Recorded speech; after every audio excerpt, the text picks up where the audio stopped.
Okay, so what do you do after a breakup?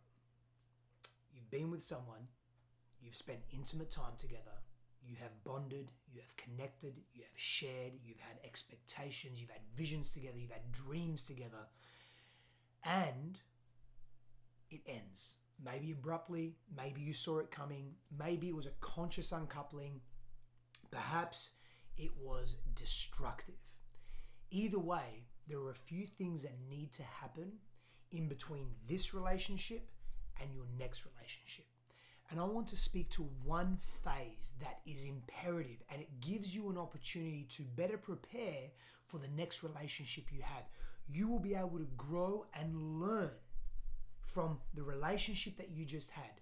You will be able to evolve and expand. You will be able to fill your heart up with a greater sense of compassion and love and awareness, and you will not take the same old patterns that destroyed that relationship into the next relationship, which, FY fucking I, you probably have been carrying those patterns from a very young age and a very long time. If you're anything like me, you'll say yes to that. So here's the thing. What do you get to do? What do you need to do? What should you do? What could you do in between relationships?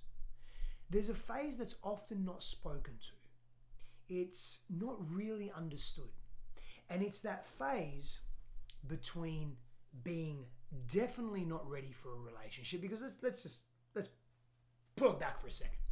So you break up and we often have that feeling of reprieve. Oof, I feel good. Hold on.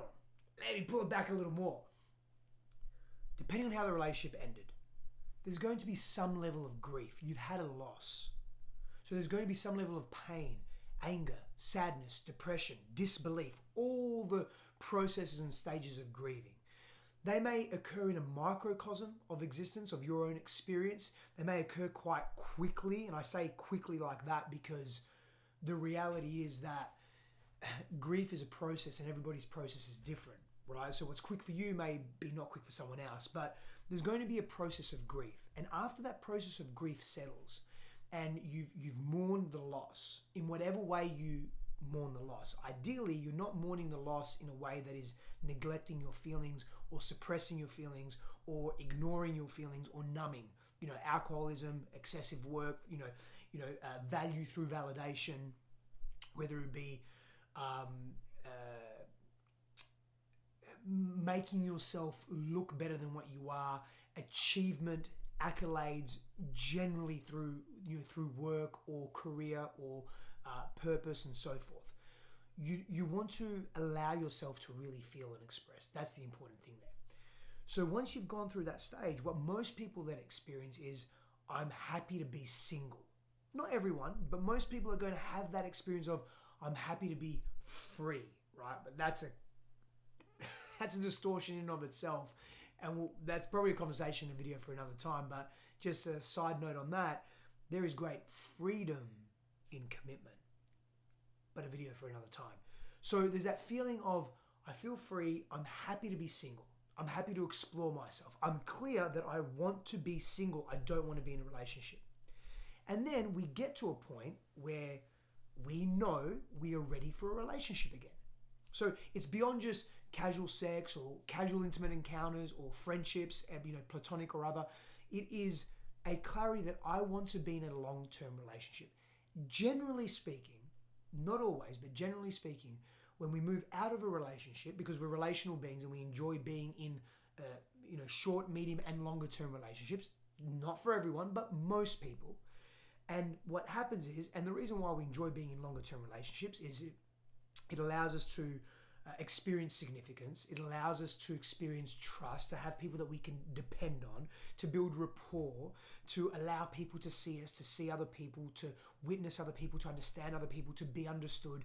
And when we have that rapport with someone, we develop that reverence and respect, it's easier to meet these basic human needs, right? These psycho-emotional, psychosocial human needs. But I digress. So we go from this, I don't know, I definitely don't want to be in a relationship, to I want to be in a relationship. My heart's open and I am ready now. But the phase I want to speak to is the in-between phase, the limbo phase. The phase where you sit back and this is a legitimate phase, by the way, and is part of the progression. And it resides in between the I definitely don't want to be in a relationship, I have clarity around that, to I'm clear I want to be in a relationship, my heart's open. And that place in between, that limbo place, is I don't know. I don't know if I want to be in a relationship. I'm unsure. Parts of me do, parts of me don't. And that phase needs to be honored in a more deliberate way. And I'll tell you why. Because when you can honor that phase in a more deliberate way, it makes your yes, I am ready to be in relationship, so much more powerful.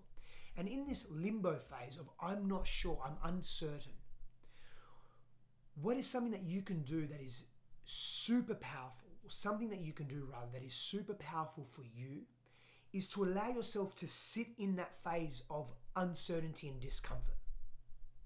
It's only temporary, I promise you. But give yourself permission to be in that phase, to explore why, to explore the feelings and sensations that are arising in your body, not only from the uncertainty, but from the potential confusion and the yearning. Which parts of you desire to be in a relationship? Which parts of you still do not desire to be in a relationship? And I'll tell you why that's important.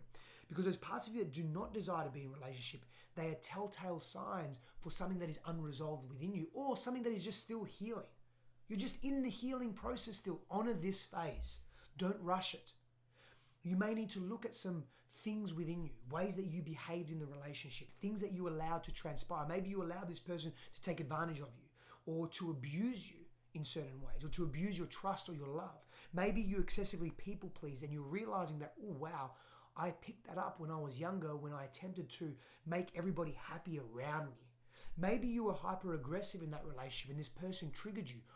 Who and what did that remind you of? The relationship and that person. Are there elements of this relationship and elements of your expression and your behavior and the way that you felt in the relationship that need to be resolved and looked at before you take those same unconscious, unhealthy patterns, potentially unhealthy patterns, into the next relationship? This limbo phase is telling you something. You know, that phase of I'm definitely clear I don't want to be in a relationship, that can be reprieve, that can be space, that can be wanting to explore, wanting to have that experience or perception of freedom. It could be I don't want to be in that environment again of that long-term committed relationship. I have other things to focus on. And then it blends into the I don't know now. I'm in this limbo phase. And by the way, another side note, it's perfectly okay to not want to be in relationship.